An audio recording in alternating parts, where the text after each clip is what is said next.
As we continue our series today, we're going to talk about one of my favorite kings in the Bible, okay? King Nebuchadnezzar. I mean, he was all that in a bag of chips, you know what I mean? And he thought he was. He was like, hello, I did this, I did that, I conquered them, you bow down to me, I'm somebody, oh yeah, it's me. And Daniel was like, okay, king, I'm gonna give you a warning from God, okay? God is saying, if you keep that up with this all me and all I, then you're gonna have to pay for it. And he was like, okay, fine, okay. So he was good for a minute, but then he just couldn't help himself. He had to go back to, I did this and I did that. And he looked out over the valley and he said, oh, look, I did that. And I did this. And oh, look at me. And before he could finish getting the eyes out, he went crazy. Not just a little crazy. I mean, crazy, like insane. He started eating the grass like oxen. His hair grew all over his face. He was a mental case for real, okay? So much so they had to throw him out of the kingdom, let him like run around with the wild animals. And you know what? It was a while. It wasn't just like one day, oh, he's crazy, and then he comes back to himself and all that. No, it took him really, I think, a little bit too long. But he finally did what? He finally looked his head up to heaven and recognized who was God. So what was his emotion? Okay, what was his emotion before, when he was going, I? What is that? Selfishness.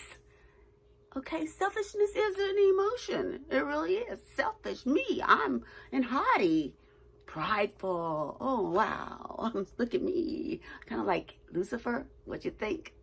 Yeah. So that's why he had to be disciplined. But God disciplines those he loves, doesn't he?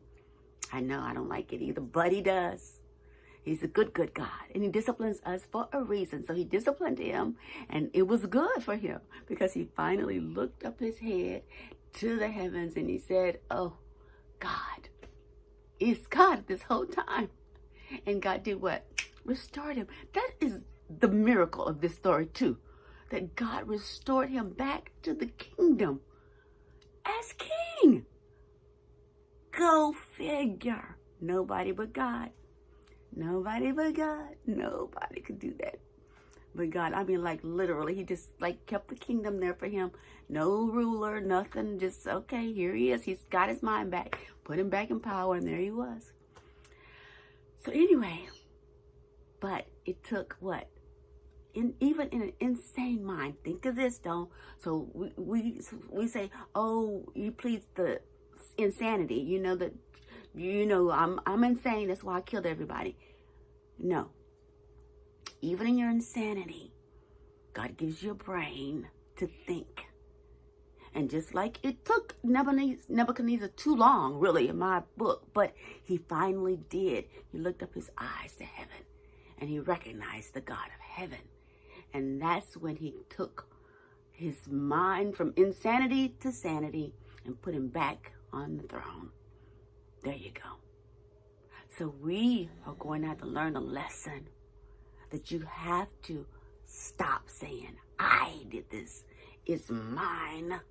It's mine. I did it. Look at me. I'm this, and I did look at me. I built this whole empire. Really? Not. Okay. You're going to be disciplined. You don't like it. You will. And some people are disciplined and they never look up. That's the sad part. Don't be that person. Be a person of faith.